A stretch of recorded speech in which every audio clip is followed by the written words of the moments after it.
espacio para vencer tus miedos, superar tus límites. Simbiosis. Las barreras están solo en tu mente. Muy buenos días, nuestros queridos radioescuchas. Le damos la cordial bienvenida a su programa Simbiosis, donde estamos en nuestro 30º programa. El día de hoy estamos compartiéndose junto a unos invitados muy especiales del departamento editorial de Simbiosis. Entonces, bueno, vamos a tener muchas sorpresas, vamos a tener un abrebocas de lo que va a ser la agenda de discapacidad intelectual, orientaciones vocacionales. El día de hoy va a ser un programa cargado de muchas cosas, así que no se lo pueden perder. Sigan aquí con nosotros en Simbiosis. Gregorio, muy buenos días. Muy buenos días a toda la gente que se engancha con nosotros a través de Ulian Radio 101.7, y recuerden que nos pueden seguir en directo desde la página de Facebook de la universidad y en nuestro fanpage www.ulian.edu.es y @Simbiosis Ulian en nuestro Facebook. El día de hoy, como ya lo dijiste, José, tenemos un programa muy interesante, muy prometedor y muy educativo, como es Simbiosis cada vez que salimos acá al aire. Katy, buenos días. Buenos días, compañero. Con esto, el éxito es como el amanecer. Hay quienes lo esperan dormidos, mientras otros se levantan al encontrarlo. Buenos días, amigos oyentes. Como lo acaban de escuchar, hoy es un tema muy interesante que vamos a escuchar, y ustedes también lo van a escuchar de lo que se trata. Bueno, de la misma manera queremos darle la cordial bienvenida con esta frase introductoria de Katiuska, como siempre inspirándonos en estos espacios. Queremos darle la cordial bienvenida a los integrantes del Consejo Editorial de Simbiosis, a la licenciada Cecilia Luzardo. Licenciada, muy buenos días. Hola, muy buenos días, Joselo, Katy y todos los compañeros que están presentes. José Gregorio, gusto estar aquí nuevamente con ustedes, llevando un poco de información y de conocimiento a lo que acontece en nuestra universidad. Bueno, déjenme recordarles que la licenciada Cecilia Luzardo es docente de la Facultad de Ciencias de Psicología, efectivamente. Asimismo, queremos darle la cordial bienvenida a otra integrante del Consejo Editorial de Simbiosis, a la directora de la Unidad de Inclusión de aquí de la universidad, la licenciada Carla Cornejo. Muy buenos días, licenciada. Muy buenos días con todos, muy gustosa de poder compartir una vez más un programa con ustedes. El día de hoy estamos presentes para arrancar esta nueva agenda de Simbiosis, enfocándonos en otro tema poco conocido, pero con mucha información por descubrir, como es la discapacidad intelectual. Efectivamente, bueno, asimismo también tenemos acá, bueno, a los jefes, a los duros del Consejo Editorial de Simbiosis. Gregorio, ¿me cuentas que tenemos algo preparado para ahora? Sí, tenemos algo preparado, una entrevista que le hicimos a una persona muy especial en la Facultad de Ingeniería. Tuvimos el placer de entrevistarlo al ingeniero Ramón Talledo. El día de hoy él nos va a contar un poco su experiencia y todo lo que le ha tocado vivir a lo largo de lo que es vivir con una discapacidad física. Nos encontramos el día de hoy en exteriores en el segmento Simbiosis Sin Límites desde la Facultad de Informática. El día de hoy en una entrevista con el ingeniero Ramón Talledo, quien labora desde hace más de 20 años, más de 30 años en la Facultad de Informática. El día de hoy él nos va a contar un poco su experiencia, su historia y lo que ha sido esta experiencia maravillosa de la vida. Buenas tardes. Ramón, buenas tardes, bienvenido. Buenas tardes para ustedes, amigos que me visitan. Bueno, cuéntenos un poco cómo empezó esto cómo ha sido su vida a lo largo a través de vivir, lo que es vivir con una discapacidad física. Bien, en realidad la situación física de una persona, quizás la que yo llevo es una situación física, mi calamidad es física. Esa fue adquirida producto del virus de la poliomielitis que atacaba hace algunas décadas atrás, desde la época del 50 para atrás hasta muy adelante de esa era, fuimos atacados y víctimas algunas personas de este virus, hasta que dicen que después apareció la vacuna, pero yo no tuve esa suerte de tener la vacuna en aquel tiempo, porque mis padres, bueno, vivían en el campo. ¿De dónde es usted oriundo? Cuéntanos. Yo soy oriundo del Cantón El Carmen. Yo nací en el año 1962 en el Cantón El Carmen y tuve la oportunidad de vivir en el sector rural. Entonces, en aquel entonces nuestros padres pues eran de escasos recursos y también no sabían prácticamente de esta enfermedad porque simplemente a uno le daba esa fiebre mala y ahí permanecía hasta que después ya le aparecía el problema. ¿Cuál es? Una debilidad las piernas se van secando con el tiempo. A mí me sabe atacar en los miembros inferiores, por lo general la poliomielitis. Pero ya le digo, después de un año ya nací bueno, después de un año me apareció esta enfermedad de la polio. De ahí arrancó este problema. Y he aprendido a sobrevivir a todos los obstáculos de la vida, porque sí me ha golpeado bastante, no voy a decir que no. He tenido múltiples problemas, me he caído, incluso me he fracturado, tuve una cadera salida, producto de caídas y he tenido muchos desgarres en la rodilla, en el tobillo, de la pierna derecha más que todo, que es la más afectada. ¿Desde los cuántos años adquirió usted la discapacidad? De la edad de un año, de un año, sí, de un año Bueno, en adelante. Y de ahí para allá, ¿cómo Nunca he fue? caminado, en otras palabras, yo. Desde la edad de un año me apareció la enfermedad. Entonces, desde ahí, yo ya prácticamente ya no vi la luz de caminar nunca. Nunca normal como lo hacen ustedes. Y, como le digo, he tenido muchas dolencias, muchas caídas, muchos traumas físicos en esa parte. Y por ende, aquello golpea otras partes también de la vida, como es la parte emocional, sentimental del ser humano. Entonces, no es fácil la vida de un discapacitado físico, más que todo. Para mí, más que todo, ha sido bastante dura. Yo sí les digo porque he tenido múltiples caídas.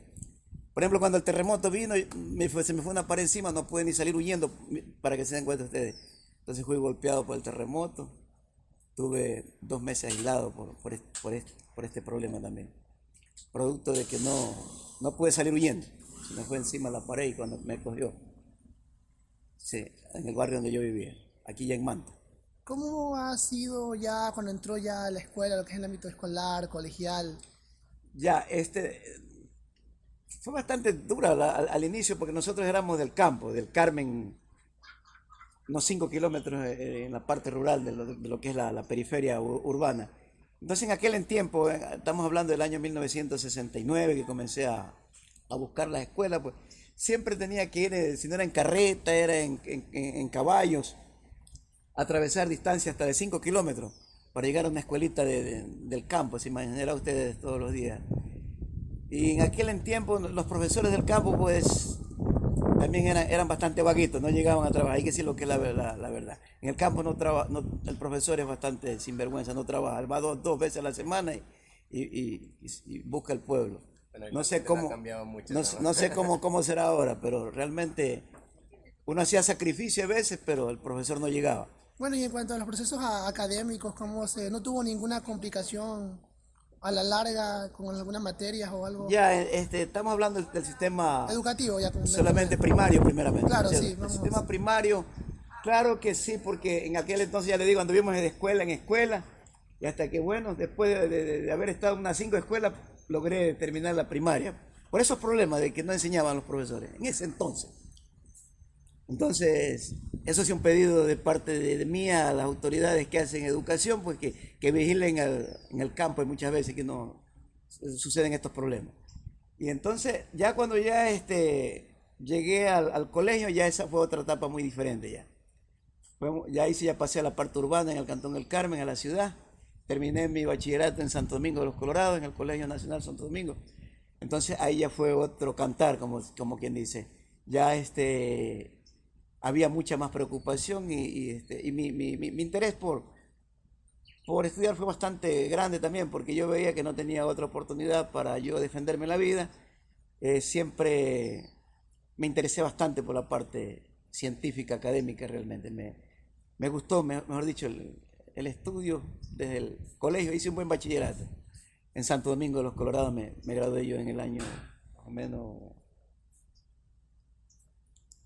Tiene más o menos ya más de 20 años más o menos que...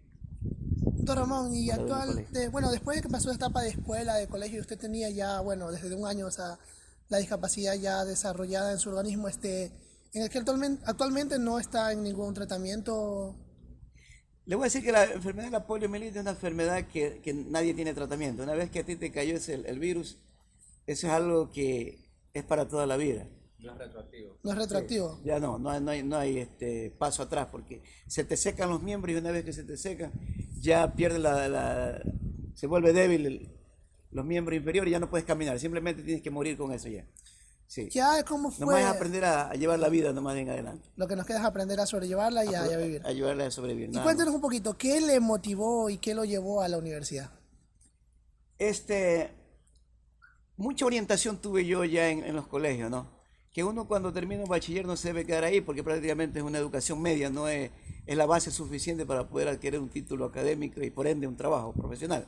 Entonces, en orientación nos dijeron mucho en aquel entonces en Santo Domingo de que nosotros teníamos que seguir la universidad, no quedarnos estáticos ni ahí nada más, teníamos que luchar por llegar a la universidad. Es así que nos unimos yo era del Carmen, de un poco de amigos en aquel entonces, y nos unimos en grupo y nos venimos aquí a Manta en el año 1986. Nos reunimos un grupo de 6 amigos y en ese grupo nos venimos a estudiar en grupo aquí a Manta. Y desde ahí yo entré a esta universidad en la Facultad de Ciencias Informáticas en el año 1986. ¿Qué barreras encontró dentro de su formación profesional? Bueno, yo traje una muy buena base, le voy a decir, del colegio de Santo Domingo. Yo estudié físico-matemático, me encantan las ciencias exactas. Y de allá yo me vine con buena base a esta universidad en esa rama. Quizás yo académica y científicamente no tuve problema en nada. ¿Y en la parte arquitectónica? Pero en la parte económica sí, porque mis padres eran pobres y yo me quería... Digo, en la arquitectónica, o sea, en las estructuras que había en ese tiempo en la universidad. Bueno, claro, pues en ese entonces la arquitectura, todos los edificios públicos en este país, eso no estaba arreglado como para las discapacidades.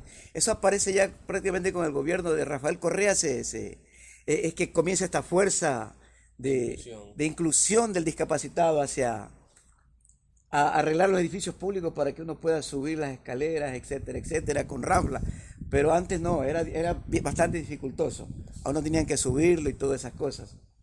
Sí. Claro, ahí es cuando dice usted que, bueno, también afecta la parte de la autoestima de la persona, pues porque le quita un poco de autonomía, porque uno dice, bueno, yo puedo hacer las cosas solo, solamente denme las facilidades para hacerlo, pero cuando uno ya no le permiten y uno ya tiene que, en vez de subir uno mismo, tiene que subir cargado, entonces... Exactamente, también... y llega el momento que también uno se hostiga de eso y la gente se hostiga de eso, y por ende... se desmotiva uno ya, pues ya. ¿Alguna ocasión que le haya ocurrido? Claro, porque nosotros aquí en esta universidad teníamos que hacer diferentes seminarios, a veces en diferentes edificios, la parte alta. Claro. Y a veces tenía que dejarlos ahí nomás porque por la subida de las escaleras era bien difícil. Podía tener alguna caída fatal y a veces tenía que quedarme ahí nomás. Esperar a que se abriera algún otro, sí. No es como ahora que la otra facilidad, porque a uno le permiten estudiar en cualquier lugar. Conversaba que primero tuvo un título de tecnólogo. Claro, la carrera, claro, en esta universidad primeramente comenzó con tecnólogo, después con analista y ahora que ya son ingenieros de sistema.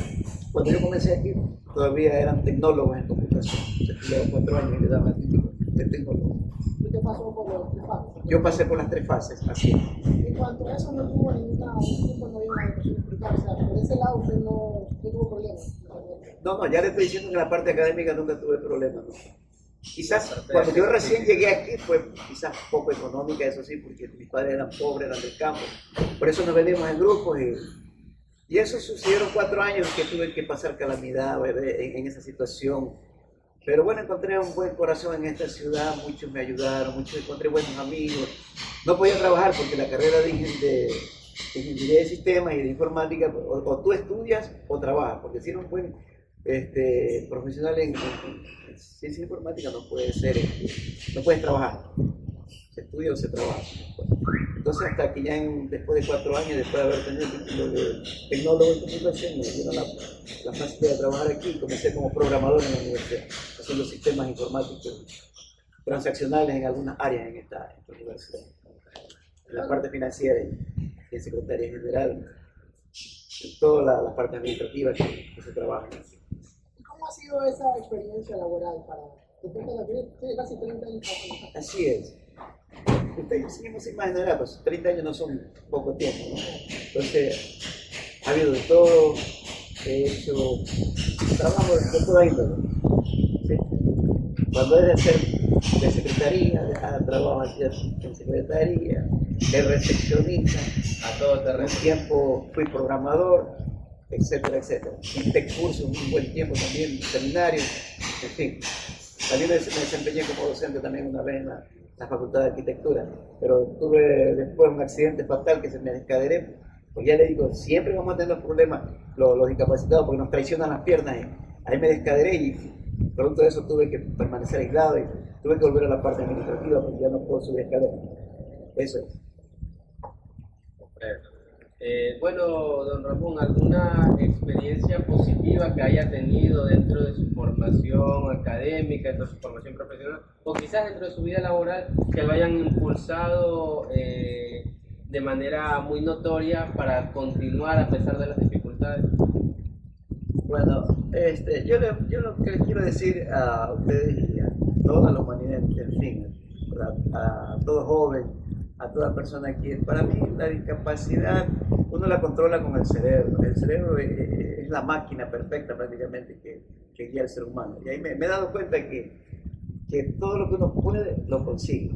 Cuando uno no quiere hacer las cosas realmente, cuando uno quiere, pero todo se puede cuando uno porque yo le digo, para mí no hay dificultad, a pesar de lo que yo tengo, que me arrastro con muletas y últimamente ando en unos vehículos que adapté con dos ruedas hacia los lados, que son unas motitos pasolas que con eso me traslado.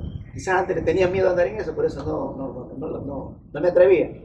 Pero Dios mío lindo, después de que yo probé eso, vi cómo me transformó la vida realmente, porque es duro realmente hacer todas las labores que tú quieras.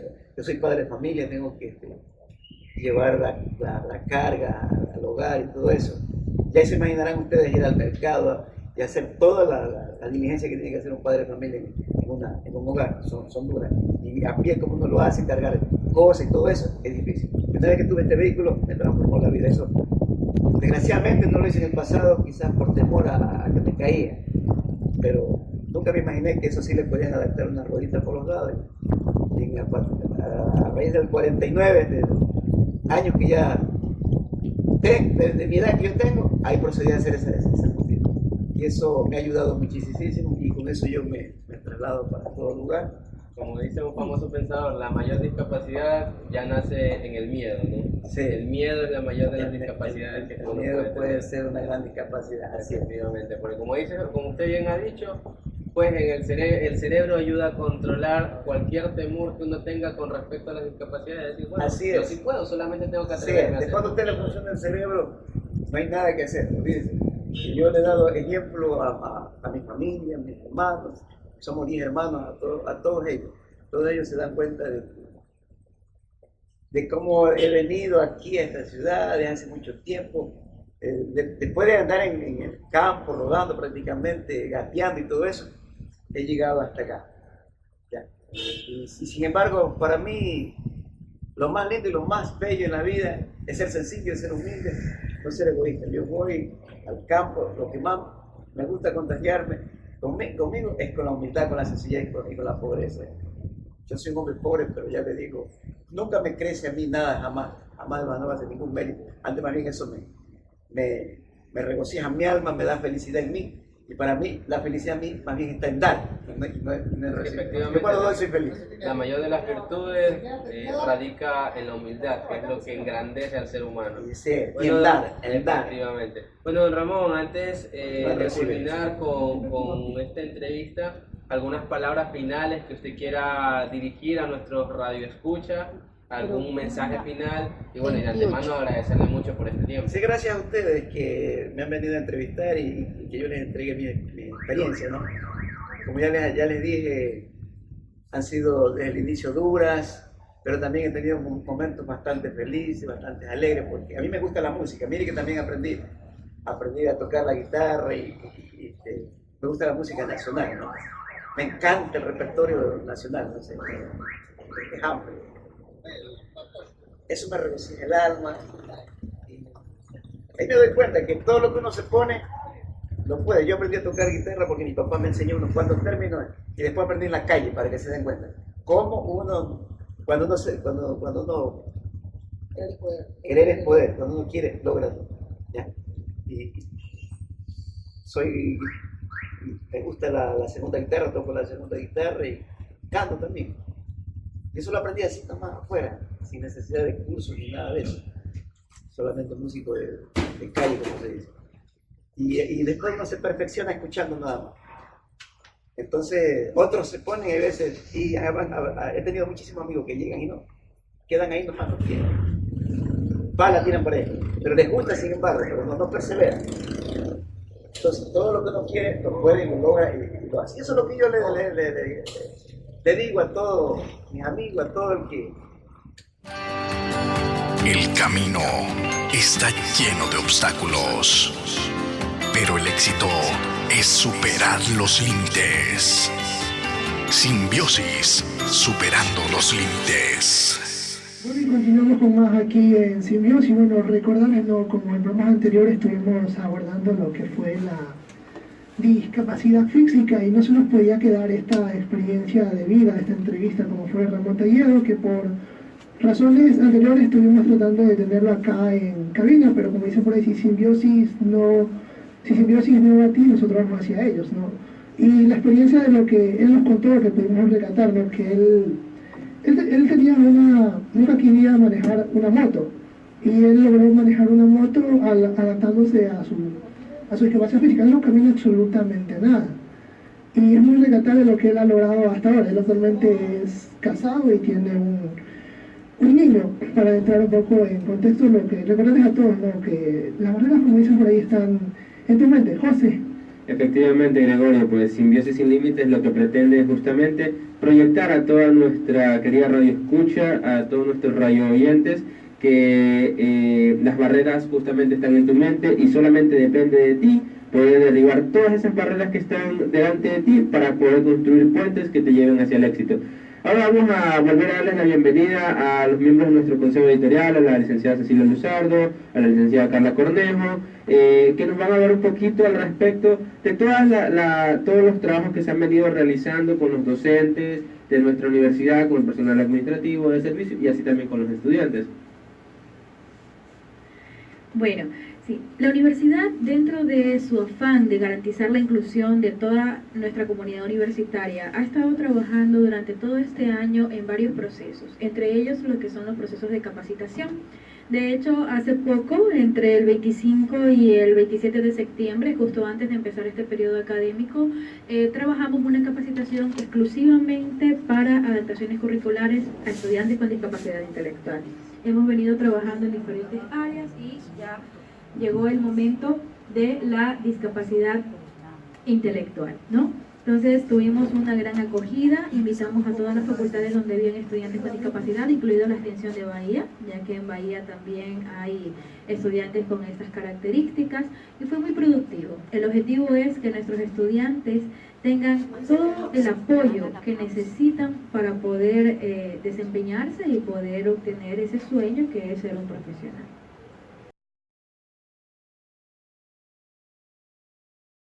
Recordemos que nosotros no trabajamos en función exclusivamente de los estudiantes, sino de toda la comunidad universitaria, de docentes, personal administrativo, personal de servicio e incluso de las familias de nuestros estudiantes. Dentro de la unidad incluso brindamos servicios para los hijos de estudiantes, el personal administrativo de servicio, por ejemplo, con las terapias de lenguaje de manera gratuita y los servicios que anexamente también brinda lo que es el Departamento de Bienestar Universitario, que es un gran fuerte que tiene nuestra universidad. Atendemos diariamente a los estudiantes cuando tienen algún requerimiento, alguna duda, tramitamos solicitudes y los apoyamos en este proceso de enseñanza-aprendizaje. Naturalmente es un acompañamiento, el estudiante, hay muchos estudiantes que están muy bien, que no no necesitan nada adicional, pero los estudiantes que necesitan un soporte o una orientación, pues nosotros estamos para ayudarlos. Y nuestro trabajo se fundamenta pues también en la capacitación docente, cómo ser mejores cada día para entregar lo mejor de nosotros a nuestros estudiantes, ya que el objetivo de la universidad son sus estudiantes. Por ellos trabajamos todos los días. Bueno, y justamente decía Carla sobre los servicios que se está brindando en la unidad de inclusión. En este camino, en este proceso de crear esta cultura inclusiva universitaria de la ULEAN, nosotros hemos visto pues que una de las situaciones es la dicotomía del docente.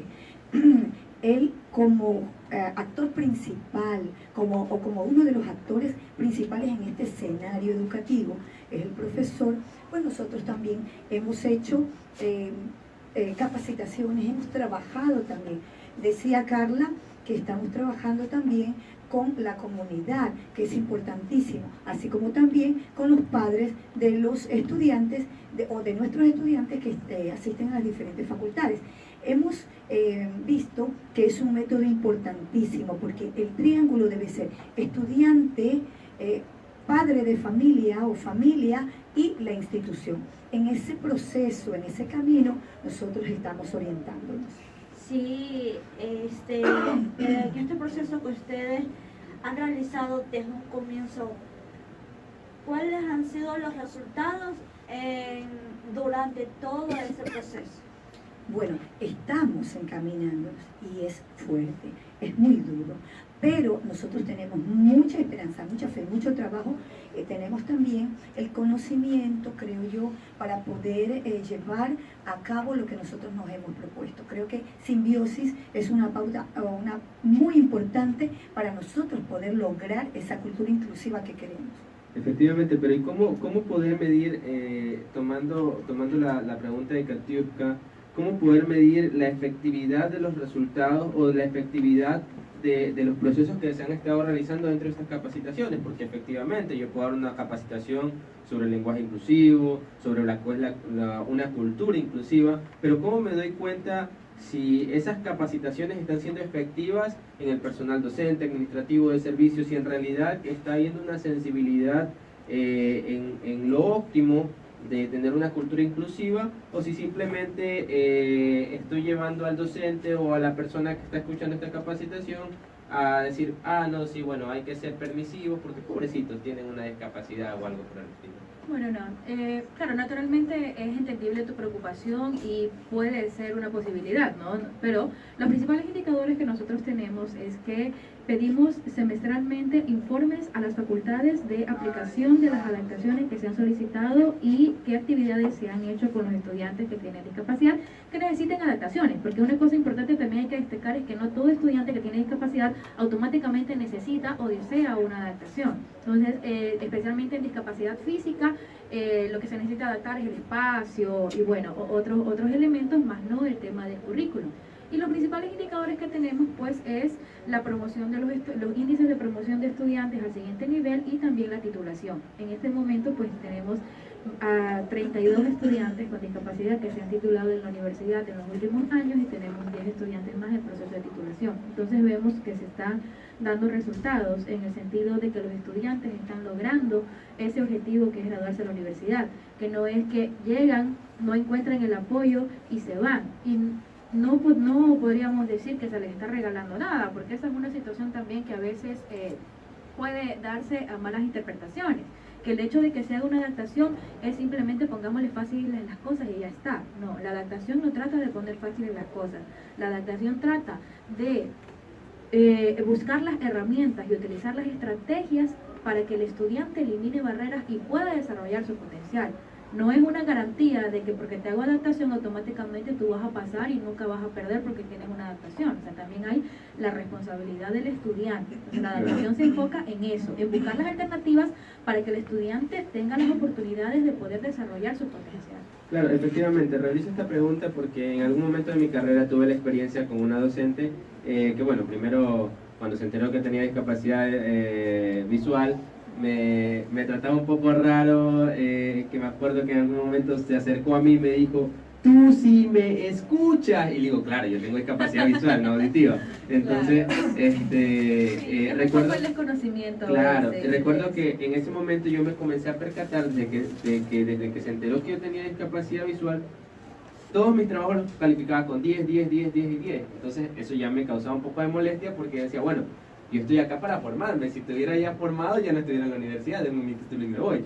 Entonces recuerdo que alguna vez hice un cambio con una compañera que había hecho un trabajo así, copiado y pegado en el momento. Y yo le cambié la portada y le dije, toma mi trabajo y dame el tuyo. Y entregué el trabajo de ella y me puso 10. Y mi trabajo, el que ella presentó con su nombre, tenía 9.2, 9.3 y tenía calificadas las correcciones ortográficas, todo mejor dicho, hasta el último punto. Al final del parcial me tocó acercarme a conversar con ella antes del examen y decirle, profesora, yo estoy en capacidad de que usted pueda medir mis conocimientos, solo necesito ciertas adaptaciones, más bien como que utilizar mi computador o cosas por el estilo, pero en ese momento uno se da cuenta de que puede el estudiante seguir avanzando en el proceso, pero no hay una cultura inclusiva. Tienes razón, José Lo, y es una también, exacto, es de nuestras preocupaciones, ¿no? Y es una preocupación general.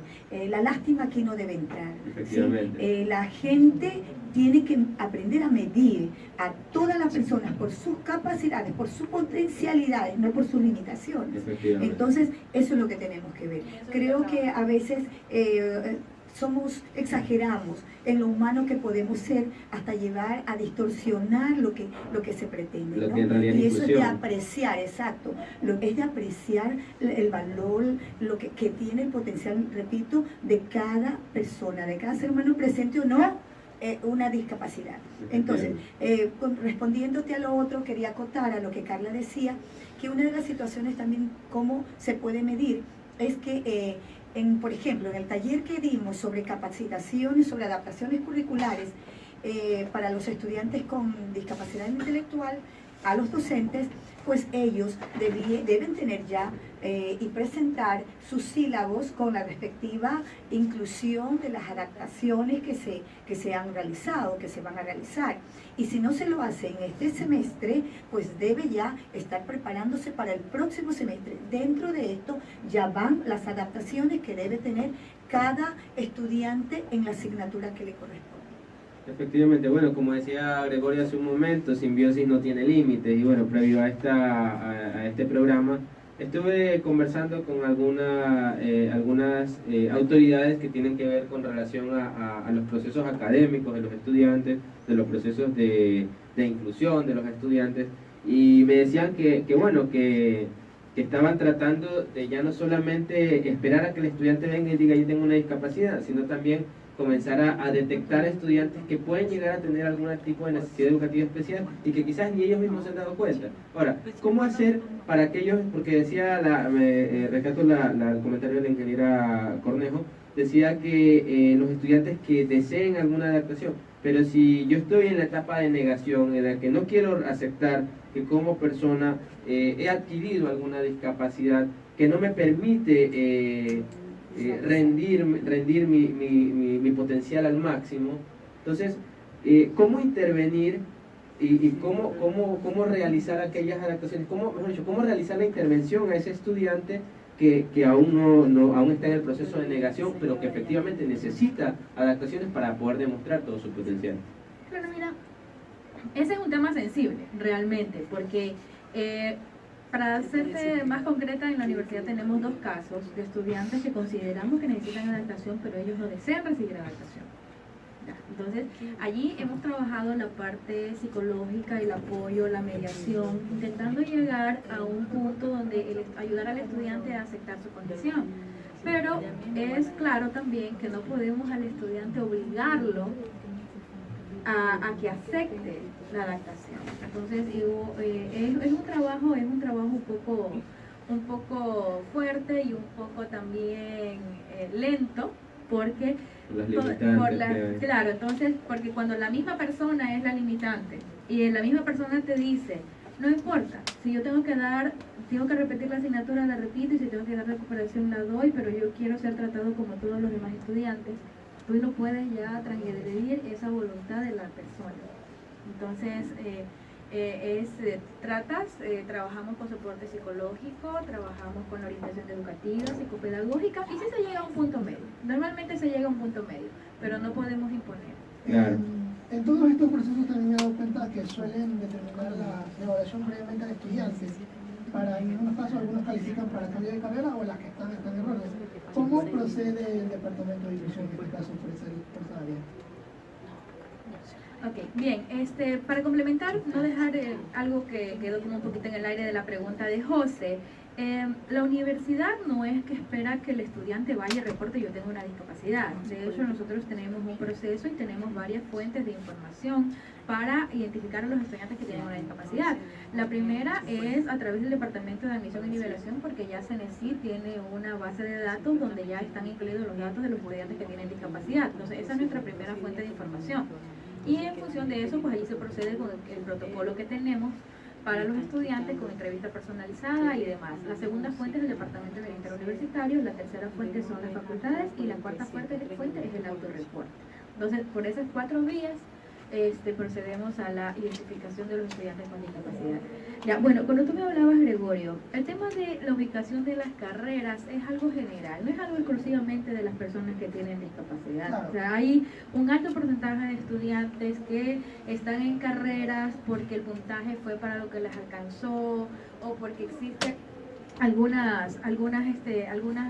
algunos aspectos incidieron en que no pudiesen tener la carrera que ellos quieren. Entonces, esto es algo general, ya no exclusivamente de los estudiantes con discapacidad. Sin embargo, puede darse el caso de que un estudiante con discapacidad, dependiendo de la discapacidad que tenga, y puede ser un poco más sensible tal vez el tema de la discapacidad intelectual, que a veces tenemos afectados procesos del desarrollo del pensamiento en el aspecto matemático, es donde a veces hay más complejidad. Entonces, una persona que tiene discapacidad intelectual, afectado su razonamiento matemático en una carrera de ingeniería, por ejemplo, por mucha adaptación que se haga, va a ser complicado lograr los objetivos. Entonces esos casos se analizan y hemos llegado, de hecho en este momento hemos realizado 3 movilidades de carrera de estudiantes con discapacidad intelectual que están en otra carrera en este momento.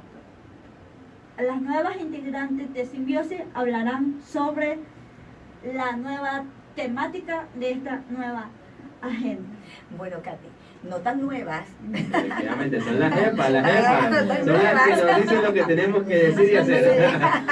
Tenemos a las jefas aquí. Bueno, bueno, ya hemos tocado los temas de deficiencia visual, auditivo, físico, y tenemos una excelente propuesta también para hablar sobre deficiencia intelectual. Hemos iniciado pues con una capacitación a docentes sobre las adaptaciones curriculares que se deben hacer en los sílabos especialmente, ¿no?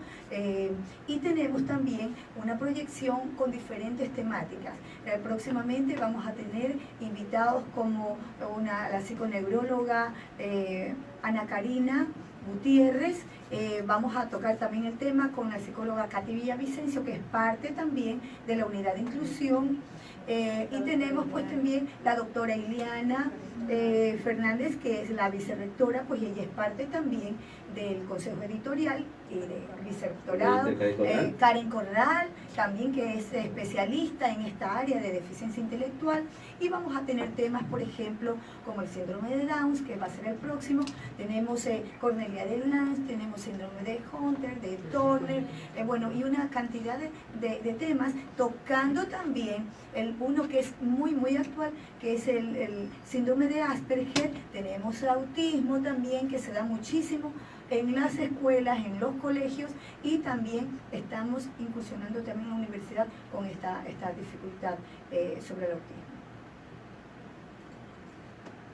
O sea, mejor dicho, tenemos material para largo. Como lo decía Katiuska, no, lo que pasa es que no se pudo terminar de expresar. Katiuska no quiso decir que eran nuevas integrantes, sino que nuevamente las tenemos acá. Bueno, ellas justamente son las jefas, las que nos dicen qué es lo que hay que hacer. Efectivamente. No, sí. Bueno, realmente esta nueva agenda es muy emocionante. Les invito a que realmente nos escuchen porque el tema de la discapacidad intelectual es tan amplio y tan poco conocido que cuando todos aprendamos un poco acerca de esto, vamos a facilitar la vida a todo el mundo, porque son aspectos bastante sensibles y a veces yo digo que las personas sin querer discriminan, tal vez no con la intención de discriminar, sino por falta de conocimiento.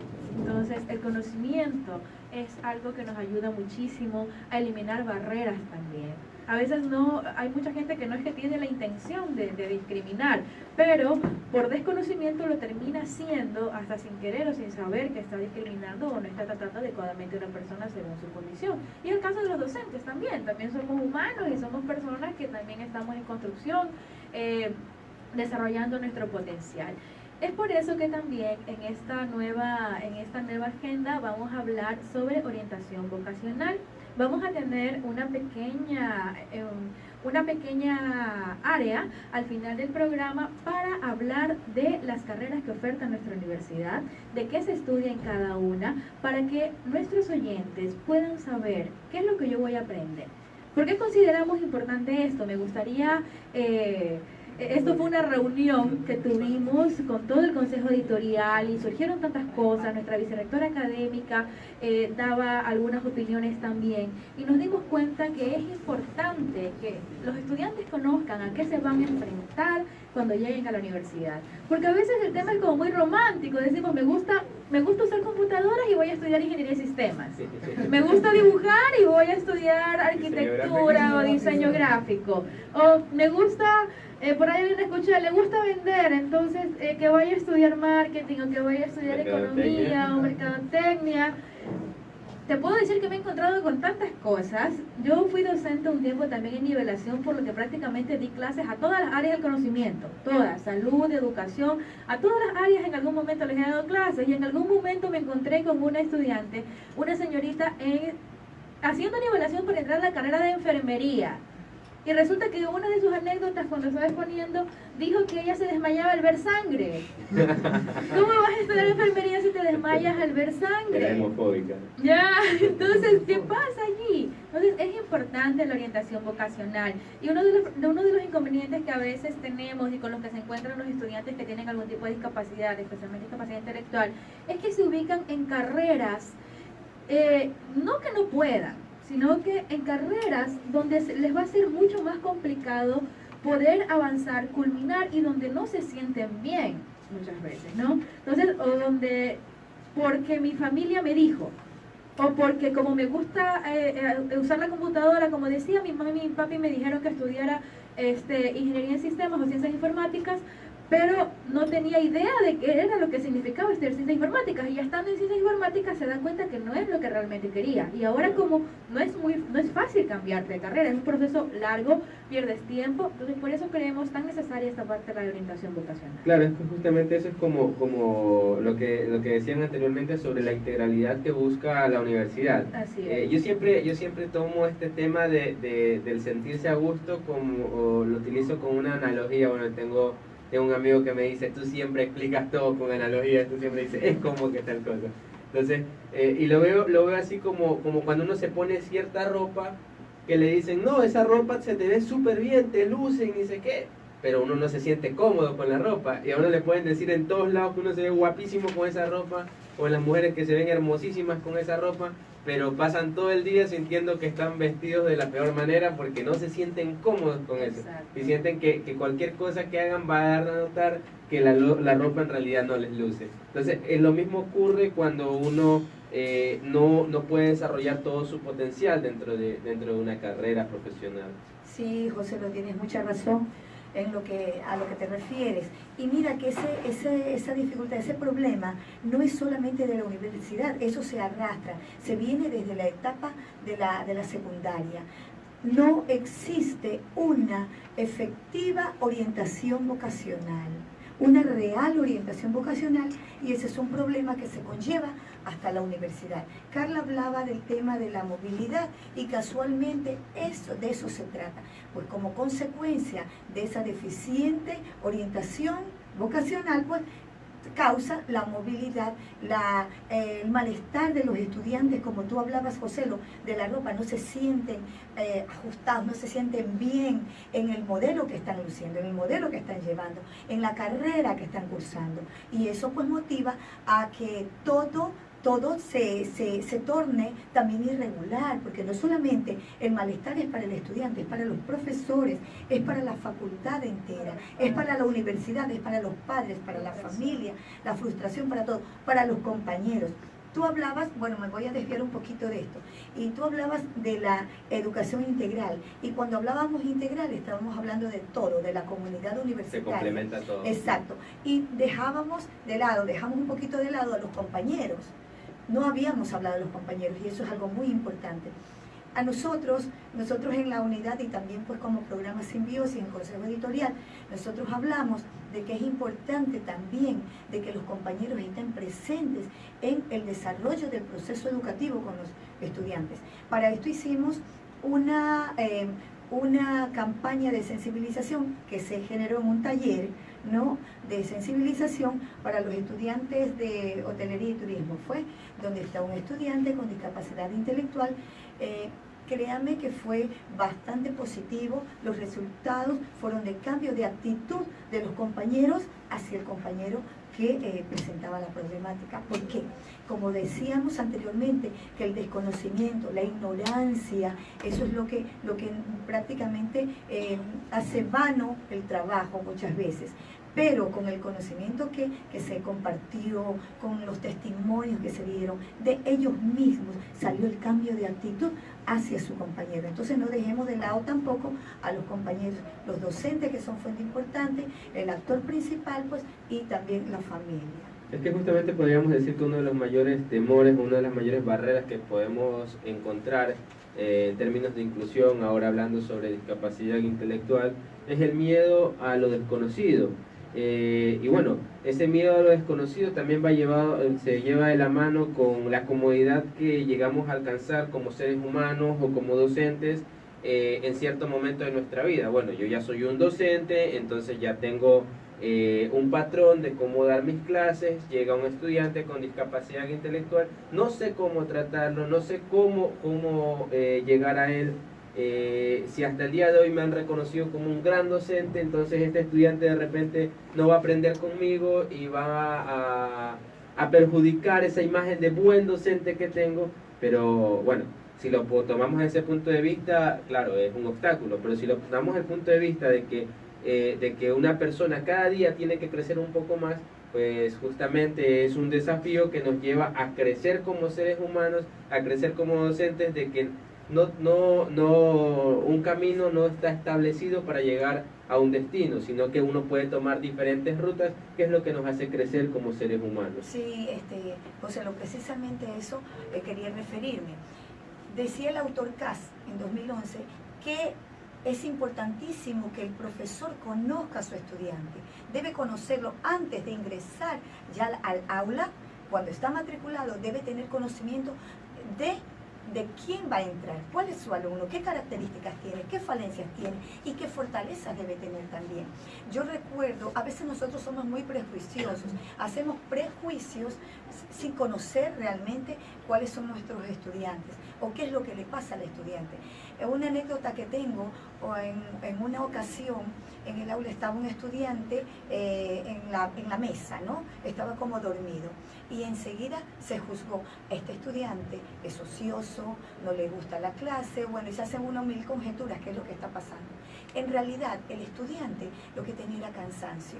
Es un estudiante que se levantaba a las 4 de la madrugada para amasar pan, porque trabajaba en una panadería, y para estar a las 7 de la mañana en punto en la clase, porque si no se le pone atraso, lógicamente, o falta.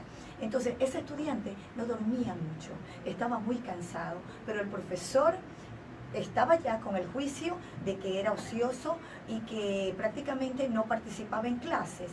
Cuando se habló con el estudiante, allí se pudo descubrir qué es.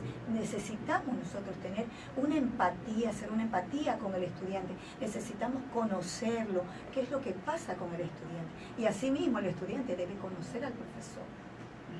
Eso tiene toda la razón, doctora Cecilia. A veces las personas los juzga a nosotros y también nosotros a los docentes sin conocer cuáles son sus prioridades de ellos. Ambos tenemos que conectarnos, tanto de nosotros mismos hacia ellos. En la otra parte de lo que usted se refería, lo que me gustó es porque ya recién se está viendo los resultados, que ya han tenido reuniones con los chicos de las carreras. No, yo sugería que no solamente con una sola carrera que tiene con discapacidad y se socialice, pero también hay que conocer con los otros compañeros de cada carrera, con los que pasan más tiempo. Yo llevaba ya hace años con esta idea, ¿por qué no socializa con los compañeros de clase con los que pasamos las 8 horas diarias o más de las 8 horas diarias de clase? Porque los docentes cumplen sus horas. Hasta luego, hasta mañana, ahí les dejo el trabajo para que hagan. Pero son ellos, los compañeros, los que se enfoca a eso. Ellos no pueden. Le damos este pedacito para que se lo puedan. Y eso es lo que a mí me pasa. Pero sí, ahorita me alegro que lo estén realizando. Es un proyecto que ya se va realizando de a poco con la ayuda del vicerrectorado académico y junto con la unidad de inclusión. Ajá, sí, Katy, mira, nosotros hicimos eso porque consideramos que es cierto lo que tú dices. Es una necesidad desde la óptica del estudiante. Desde nosotros pronto lo podemos ver de otra manera, pero es un taller piloto que se realizó allí y que vamos a seguir practicando, haciéndolo, ejecutándolo en diferentes facultades, en todas las facultades, ¿por qué no decirlo? Lo que pasa es que vamos poco a poco, ¿no? Pero sí es importante lo que tú dices, esa necesidad es prioritaria porque los compañeros servirían muchísimo para el desarrollo de su compañero que necesita. Por ejemplo, recuerdo que en una universidad argentina, por ejemplo, hubo un proyecto de un compañero, con un estudiante ciego, ¿no? Él no podía realizar un experimento y se crearon, la compañera que fue nombrada como asistente de él, ¿no? Pero también con un estímulo que era la publicación de un artículo científico en base a lo que ella estaba haciendo con su compañero. Resulta que fue aclamada, fue becada en la universidad y el artículo fue publicado. Ella tuvo toda la opción y la oportunidad de ser más humana, de tener mayores conocimientos, porque se trató de crear una estrategia de tal manera que ese ejercicio experimental también lo pudiera hacer el estudiante ciego. Entonces es una experiencia única que ella publicó y que bueno, ya a estas alturas ya es una profesional, pero que cuenta ella como un testimonio vivo, ¿no? Efectivamente, son los ejemplos que nos dan a entender que el darnos la oportunidad de comprender lo que significa la inclusión y de apoderarnos de lo que es una cultura inclusiva, porque eso es lo principal, empoderarse de lo que es la cultura inclusiva, nos lleva a crecer incluso hasta como profesionalmente, como lo decía anteriormente, ahora publicando artículos científicos, teniendo un reconocimiento a nivel internacional de la comunidad académica científica. Ingeniera, ¿qué nos puede acotar al respecto de lo que vamos a tener? Bueno, ya estamos llegando a la parte final de nuestro programa Simbiosis, pero antes de eso queremos que nos ayude con un abrebocas un poquito más sobre lo que vamos a tener en esta nueva etapa de Simbiosis con la discapacidad intelectual, ¿verdad? Sí, así es. Bueno, como lo comentaba Cecilia, vamos a abordar de manera amplia lo que es, vamos a empezar con las generalidades de lo que es la discapacidad intelectual. De allí vamos... ¿Con cuántos alumnos contamos de discapacidad intelectual? En este momento en la universidad hay 10 estudiantes con discapacidad intelectual, tanto aquí en Manta y también en la extensión de Bahía tenemos un estudiante que tiene estas características. Por eso la capacitación que hicimos fue dirigida exclusivamente a las facultades donde hay estudiantes con discapacidad intelectual y también se invitó a la extensión de Bahía, en la cual vinieron alrededor de unos 8 docentes, vinieron a capacitarse. Entonces, bueno, como te decía, Para empezar, vamos a hablar sobre las generalidades de la discapacidad intelectual, cuáles son sus características, cuáles son sus causas. Con eso empezamos el próximo programa y de allí nos vamos a ir desplayando sobre varias cosas. Vamos a empezar con el síndrome de Down, que es algo muy común, pero muchas veces poco conocido acerca de cuáles son las características de las personas con síndrome de Down, por qué se causa, qué podemos hacer. Tratamos de enfocarnos no solo en conocer qué es, sino cuáles son sus características y cómo podemos ayudar, cómo podemos convivir de una manera adecuada para que la vida de las personas que tienen estas condiciones sea más óptima y de una mejor calidad. No solo para ellos, sino para todos nosotros. ¿Por qué? Porque cuando la sociedad discrimina, tampoco puede estar bien. No puedes estar bien. Entonces, si un miembro de la comunidad no está bien, la comunidad no puede estar bien. Entonces es un aspecto de ganar, como te decía, tanto para la persona que tiene la discapacidad, para la familia, para su entorno educativo, su entorno social y toda la comunidad de manera general. Y de allí pues vamos a ir abordando varios aspectos como el autismo, que también es algo poco conocido y bastante común. Hay muchas personas que tienen autismo y no son diagnosticadas, y a veces los padres, cuando ya saben las características de esta condición, dicen, ¿será que mi hijo tiene autismo? A lo mejor. A lo mejor. Tenemos casos de personas que han sido diagnosticadas a los 20 años, a los 18 años, ya de adultos. Y resulta que allí recién venimos a entender, ay, por eso es que le pasaba esto, por eso es que teníamos estos inconvenientes, porque tenía esta condición, pero como nadie lo sabía, no podía tratarse de una manera adecuada para evitar tantos problemas y tantas frustraciones. Entonces vamos a ir evaluando uno por uno este tipo de síndromes, vamos a ingresar hacia varios síndromes que terminan en lo que es una discapacidad intelectual, porque ojo, automáticamente no es que tú tienes una enfermedad o alguna cosa y ya tienes una discapacidad. A veces las personas piensan que porque estás enfermo ya eres una persona con discapacidad. Entonces todos esos mitos los vamos a ir dilucidando. Y también que un síndrome no es sinónimo de enfermedad, porque a veces se dice, no, el que está enfermo de síndrome de Down. El síndrome de Down no es una enfermedad. O el enfermito. No, eso no es adecuado. Eso ya viene a ser discriminatorio y viene a ser despectivo. Y hay personas que a veces lo dicen, no pensando en ofender, sino porque piensan que es la manera correcta. Entonces, tener un síndrome, hay que diferenciar entre lo que es tener un síndrome, tener una discapacidad y tener una enfermedad. Son cosas muy diferentes. Bueno, como lo decía la ingeniera Carla Cornejo, pues está bastante abundante la temática con relación a lo que va a ser la discapacidad intelectual, pero con esto hemos llegado a la parte final de nuestro programa Simbiosis. Lamentablemente el tiempo es corto, se nos acaba, se nos va volando, quedan cosas pendientes. Se nos va volando el tiempo cuando se trata de trabajar en inclusión y de construir este sueño llamado inclusión integral. Bueno, sin más que decirles que los esperamos en el próximo programa, el programa número 31, donde comenzaremos a abordar el tema de discapacidad intelectual. Con ustedes estuvo José Pino Argote, y no se olviden que seguimos aquí, derribando barreras para construir puentes. Gregorio. Para mí ha sido un gusto y un placer haber compartido el micrófono con ustedes. Licenciada Cecilia, algo más para cerrar ya el programa. Bueno, siempre es grato compartir con ustedes ese segmento porque uno se anima mucho. Yo estaba con la pausa, Marcelo. Bueno, no se pierdan del próximo programa, por favor. Siempre estén pendientes que nosotros vamos a continuar llevando información de las distintas problemáticas que existen. Carlita, pues le dejo para sus palabras finales. Así es, muchas gracias, Cecilia.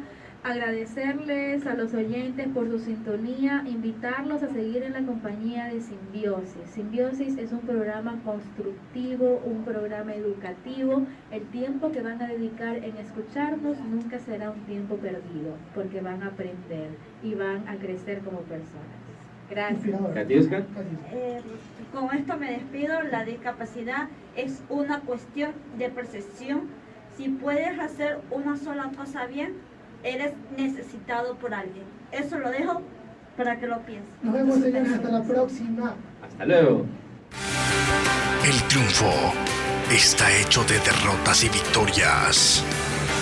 Hay que aprender a vivir sin miedos.